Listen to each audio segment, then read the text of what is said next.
என்ன பிரச்சனை?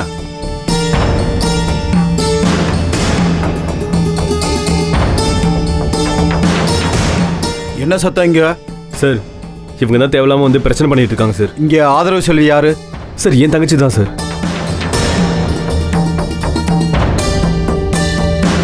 இவங்களா யாரு?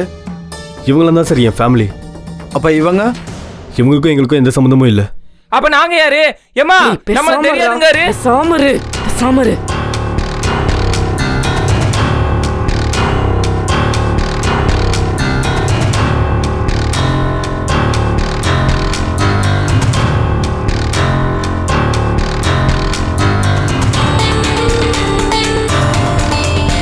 உன்னை எங்கேயோ பார்த்துருக்கேனம்மா.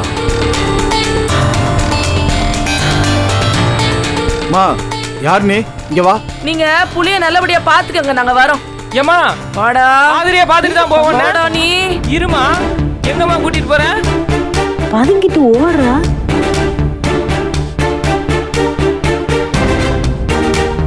வாடா பேசாம. ஏமா எதுக்குமா கூட்டிட்டு ஓடுற? இப்போ உங்க தங்கச்சி எப்படி இருக்காங்க? இப்போதான் சார் டாக்டர் வந்து பார்க்கலான்னு சொன்னாங்க. அதான் பார்க்கலான்னு போயிட்டு இருந்தோம். அதுக்குள்ள நீங்க வந்துட்டீங்க. பார்க்கலாமா? பார்க்கலாம் சார், வாங்க.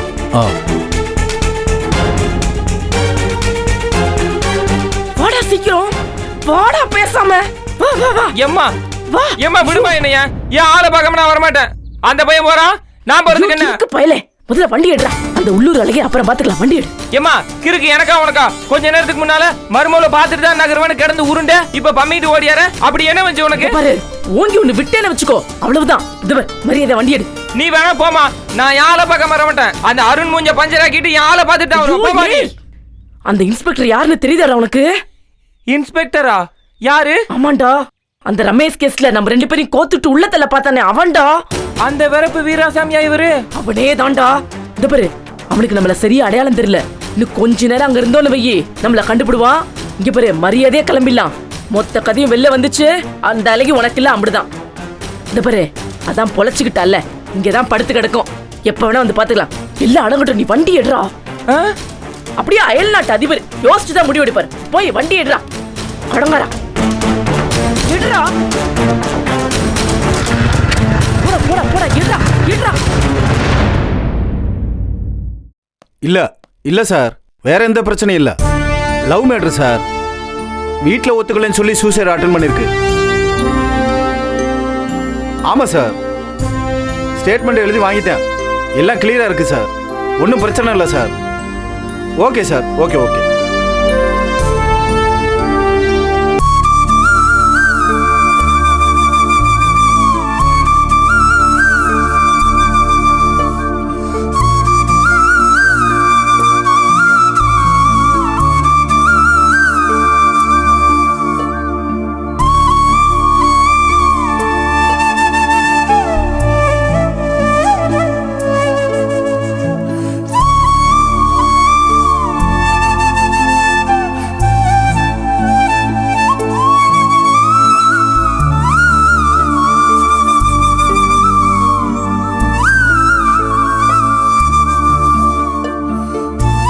அம்மா, எதுக்கு இப்படி பண்ண? மாத்திரை சாப்பிட்டா எல்லாம் சரியாயிரும்னா இன்னைக்கு நாங்கெல்லாம் நின்று இப்படி பேசிக்கிட்டு இருக்க முடியுமா? இல்லை உங்க வீட்டில் குப்பை கொட்டிக்கிட்டு இருக்க முடியுமா?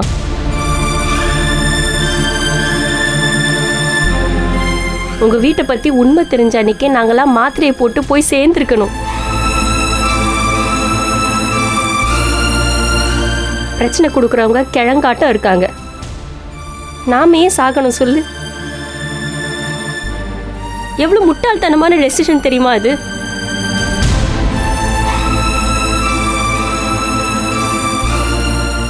எனக்கெல்லாம் கொலை நடுங்கிடுச்சு. கேளு, ரொம்ப கஷ்டப்பட்டுருச்சு. உடம்புக்கு வேற வந்துருச்சு அதுக்கு. ஏன் ஆதிர?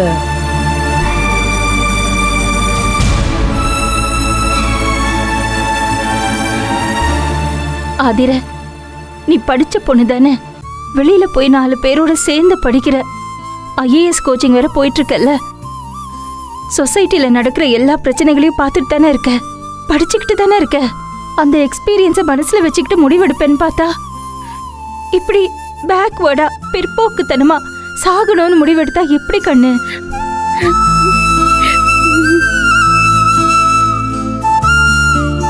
இதனால உங்க அம்மா நாங்கெல்லாம் என்ன பாடுபடுவோம்னு யோசிக்கவே இல்லைல்ல. ஆ? இங்க பாரு, எத்தனை சாமிக்கு வேண்டுதல் வச்சிருக்கேன் தெரியுமா? நீ சரியாயிட்டேன்னு அந்த டாக்டர் வந்து சொல்ற வரைக்கும் என் உசுரே என் கையில இல்லை. இந்த மாதிரிலாம் செய்யாத ஆதிர. எதுனாலும் வாயை விட்டு பேசிடு, நாங்கெல்லாம் இருக்கோம்ல.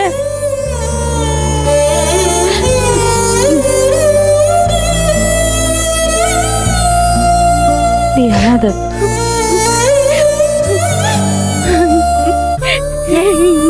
என்னாச்சு இப்பயே அழுகுற? சாரி அண்ணி. இங்க பாரு, ஒண்ணும் இல்ல, பயப்படாத, உனக்கு எல்லாம் சரியாயிடுச்சு இல்லக்கா.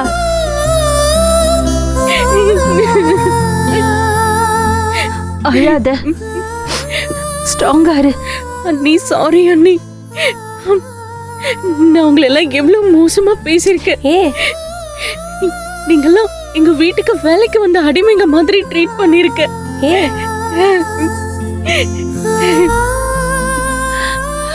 ஒரு நாள் கூட உங்க யாரையுமே நான் சக மனுஷங்கள பார்த்ததே இல்ல. எங்க அண்ணனுங்க தான் எனக்கு எல்லாமே செய்வாங்க. நான் இந்த வீட்டு மகாராணி நினைச்சிட்டு இருந்தேன். ஆனா இப்பதான் எனக்கு எல்லாமே புரியுது அண்ணி. சாரி அண்ணி. ஏய், என்னடா? நான் பேசின எல்லாத்துக்கும் சாரி அண்ணி. என்ன மன்னிச்சிடுங்க. இங்க பாரு, நீ என்னென்னவோ யோசிச்சுக்கிற. எங்க மனசுல அப்படிலாம் எதுவுமே இல்ல. நீ முதல்ல அழுகிறத நிப்பாட்டு. என்ன மன்னிச்சிடுங்க அண்ணி. இப்ப ரொம்ப முடியாம போயிடும், அப்புறம் ஸ்ட்ரெயின் பண்ணாத. அதெல்லாம் ஒண்ணும் இல்ல, நாங்களாம் எதுவும் நினைச்சுக்கல, சரியா? எனக்கு ரொம்ப அசிங்கமா இருக்கு அண்ணி. அதெல்லாம் ஒண்ணும் இல்ல. ஆதிரா. அழக்கூடாது. சொல்றது கேளு, ஒண்ணும் இல்ல. ஆதிரா, ஸ்ட்ரெயின் பண்ணாத. ஆ, டாக்டர் உன்னை ரெஸ்ட் எடுக்க சொல்லிருக்காங்க. கொஞ்சம் அமைதியா இரு. ஒரு விஷயத்தை மட்டும் புரிஞ்சுக்க ஆதிரா, சாகிறது எதுக்குமே சொல்யூஷன் கிடையாது. சாகுற அளவுக்கு தைரியம் இருக்கிற உனக்கு அந்த துணிச்சலை வச்சு வாழ்ந்துதான் பாரு, லைஃப் இன்னும் அர்த்தம் உள்ளதா தெரியும்.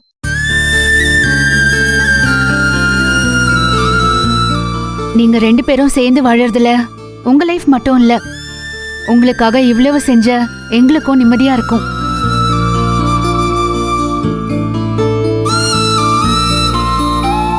கண்டதையும் போட்டு குழப்பிக்காம இரு. உனக்கும் அருணுக்கும் நாங்க கல்யாணம் பண்ணி வைப்போம். ம்?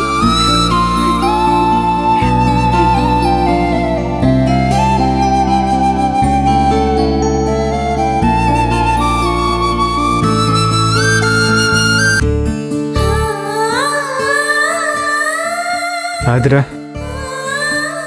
இனிமேல் எந்த சிச்சுவேஷன் வந்தாலும் உன்னை விட்டு நான் போகவே மாட்டேன்.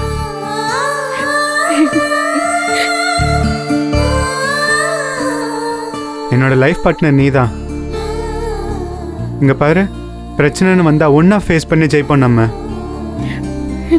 நீ தைரியமா இரு ஆதிரா, உனக்கு நான் இருக்கேன்.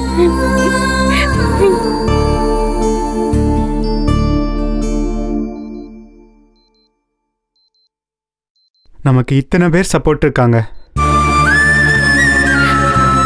அழாத, தைரியமா இரு ஆதிரா. இதுக்கு மேல உனக்கு என்ன வேணும் சொல்லு, தைரியமா இரு.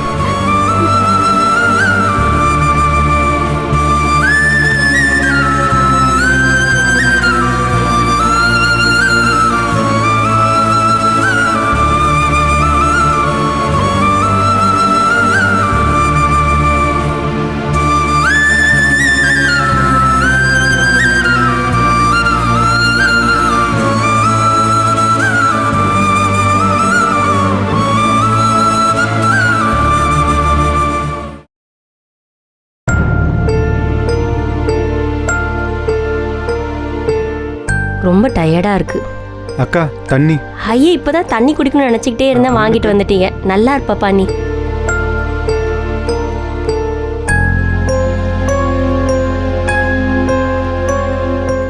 தம்பி, நீங்க அமெரிக்கால தானே இருந்தீங்க? ஆமா. என்ன செய்ய, ஆதிரிய காதலிச்சதுக்கா இங்க வந்து கடையா கிடக்குறீங்க? இல்லக்கா, சும்மா ஜோக்கு. நீங்க என்னக்கா போனை வச்சு என்ன பண்ணிட்டு இருக்கீங்க? என் புருஷனுக்கு தான் எதுக்கு? இந்த வீட்டு ஆம்பளைங்க யாருமே வரல. அவருக்கு தகவல் சொன்னாலாவது அவர் வருவாரான்னு காலையில பிடிச்சி போன் பண்ணிக்கிருக்கேன். போனை அமர்த்தி வச்சிருக்காரா என்னன்னே தெரியல. போனே போக மாட்டேங்குது. அக்கா போன்ல இருந்து பண்றீங்க, கண்டுபிடிச்ச போறாரு. இந்த புது நம்பர் அவர்கிட்ட ஏது? அந்த அளவுக்கு எல்லாம் அறிவில்லை, கண்டுபிடிக்க மாட்டாரு. அவரே நொந்து போய் எங்கேயோ சுத்திக்கிட்டு இருக்காரு. அவரே இன்னும் சங்கடப்படுத்துறீங்க. தெரிய வரும்போது தெரிய வரட்டும், விடுங்க. ஒருத்த மனசு வந்து சாகும் வரை சுத்திக்கு இருந்தா எப்பதான் சரியாகிறது, எப்பதான் வாழ்றது? இங்கிட்டலாம் பாரு எவ்வளவு பிரச்சனை. என்ன ஜனனி, ஜூஸ் குடிச்சாளா? குடிச்சிட்டாக்கா.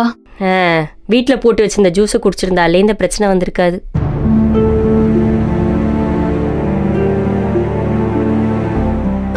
ஆமா, பிள்ளைங்க வர டைம் ஆச்சுல்ல, யாராச்சும் போகணும்ல? ஆமா, ஆனா நான் வீட்டுக்கு போலப்பா. என் புருஷன் மூஞ்சியை பார்த்தா எனக்கு ப்ரெஷர் ஏறிடும். ஆல்ரெடி கிறுகிறுன்னு வருது. நான் வீட்டுக்கு போல. சரி, நான் பொண்ணு பண்றேன். நான் கிளம்புறேன். நீங்க எங்கனே இருந்து என்னன்னு பார்த்துட்டு பொறுமையா வாங்க. நான் முதல்ல போறேன். தான் அவளுக்கு இப்ப சரியாயிருச்சு, எந்த பிரச்சனையும் வராதுல்ல. நானும் கூட வரட்டா? அக்கா, என்னங்க விட்டுட்டு போறீங்க? ஜனனி இருக்கால, அவ பாத்துக்குவா. அவ ஆதிரியை பார்க்கணும்ல, என்ன பார்த்துக்க ஒருத்தர் வேணும்ல. இங்கனே இருங்க, எனக்கு இப்பவே லேசா கிறுகிறுன்னு வருது. ஏய், இப்ப என்னடி வந்துச்சு உனக்கு? இந்த அத்தா உனக்கு நல்லா ஆயிடுச்சுன்னு டாக்டர் சொன்னார்ல, அப்புறம் என்ன? என்னன்னு தெரியலக்கா. பிரச்சனை ஆனாலும் கிறுகிறுப்பு வருது, பிரச்சனை ஓஞ்சாலும் கிறுகிறுப்பு வருது. எனக்கு ஏதோ பெரிய பிரச்சனை இருக்குக்கா. உன் பிரச்சனை பெரும் பிரச்சனையா இருக்கேடி. எவ்வளவு பிரச்சனை. சரி, ஓகே, விடமாட்டாக்கா. நீங்க இருந்து பாத்துக்கிடுங்க. நானே போறேன். போய் பிள்ளைகளை பார்த்துட்டு என்ன ஏதுன்னு கேட்டுட்டு சொல்றேன். போன் போடுங்க. எப்படி தனியா சமாளிக்க முடியுமா உன்னால? அதெல்லாம் ஒன்றும் பிரச்சனை இல்லை. இந்த பிள்ளைய என்ன பண்ண போதுங்க? நம்ம ஏதாவது சமைச்சு கொடுத்தா அது அதுக்கு சாப்பிட்டுட்டு பேசாம கிடக்க போதுங்க. அதுகளா நமக்கு என்னைக்குமே எந்த தொல்லையும் கிடையாது. அக்கா, தாரா அப்படி இல்லக்கா. அவளை கொஞ்சம் ஸ்பெஷலா பாத்துக்கோங்க. அதெல்லாம் நான் சொல்றது கேட்டுக்கிறவா, நான் பாத்துக்கிறேன். அப்போ நான் கிளம்புறேன். ஏன் எதுவும் பெரிய வேலை இருக்கா? ஏய், அவருக்கு ஏதோ வேலை இருக்காதா? இல்லை, அப்படி இல்லை. ஆதரா என்னை பார்த்தா ரொம்ப எமோஷ்னல் ஆகுறா. இன்னும் அவளுக்கு ஸ்ட்ரெயின் அதிகமாகும்.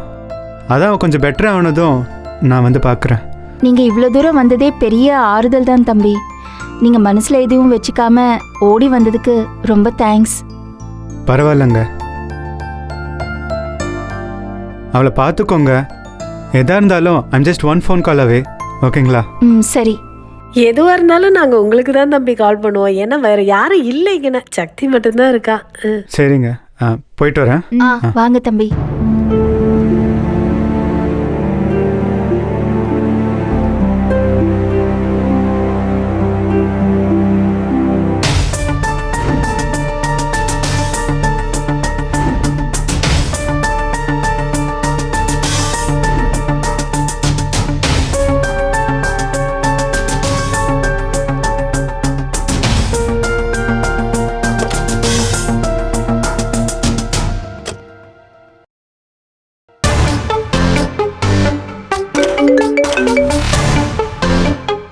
ஹலோ அண்ணா. Very good man.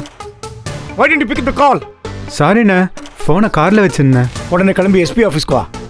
எஸ்பி ஆஃபீஸா? எதுக்குண்ணா? கண்ட இடத்துல உட்காந்து கேள்வி கேட்காத. Start immediately, come here. சரிண்ணா, இது வரேன்.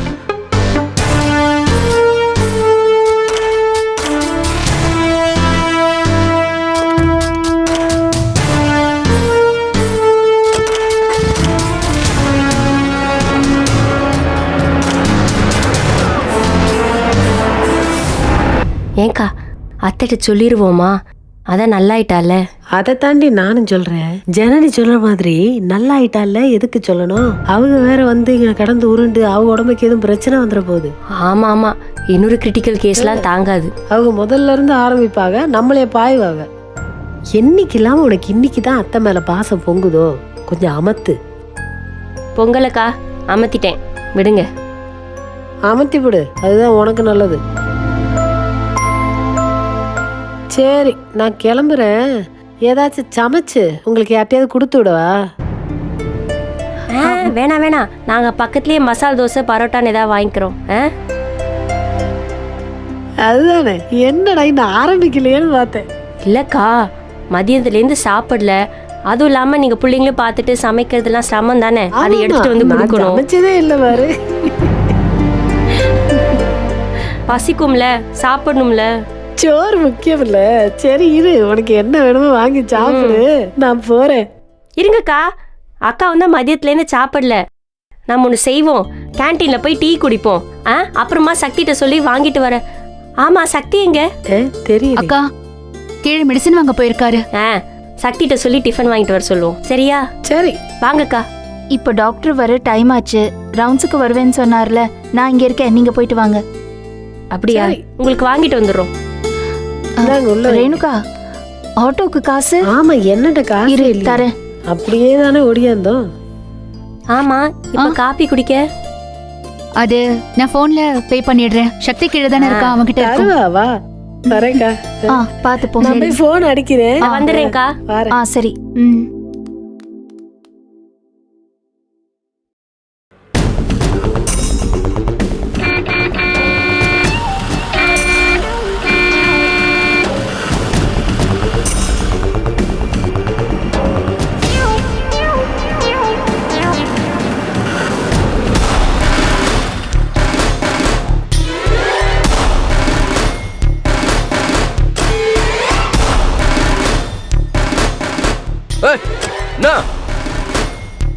என்னடா ஓரம் மணிக்க மாட்டீங்களோ? ஏய், போ போ. அடிங்கம்மோ.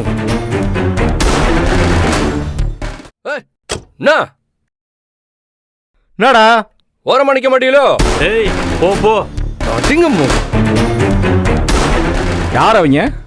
யாரும் தெரியல, கூர்க்க நின்றுட்டு இருக்காங்க வண்டி வரும்போது. வா வா, நீ வா. வாப்பா நீ. பாத்துக்கிறேன், போ போ. இவரை பத்தியில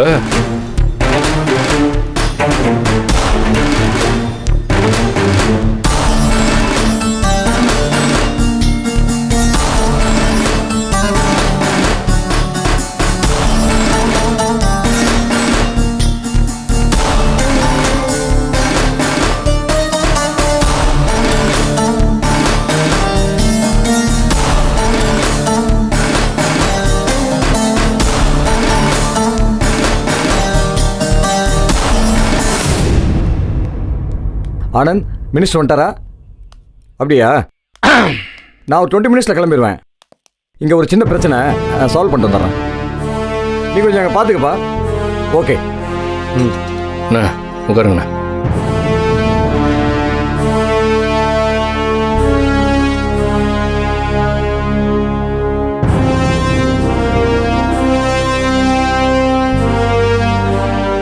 என்ன குணசேகரன், திரும்ப திரும்ப ஏதோ ஒரு பிரச்சனையில் உங்கள் பேர் அடிபட்டுக்கிட்டே இருக்க? சார், ஏதோ ஒரு பிரச்சனை இல்லை, எல்லா பிரச்சனையும் இவங்களால தான். என் தம்பியை ரோட்ல வச்சு அடிச்சிருக்கான் சார் இவன். எவிடன்ஸ் நான் பக்காவா கொடுத்துருக்கேன். லீகல் ஆக்ஷன் எடுத்து முதல்ல உள்ள தூக்கி போடுங்க இந்த தற்குறி பயல. எஸ்பி முன்னாடி கை நீட்டியா நீ?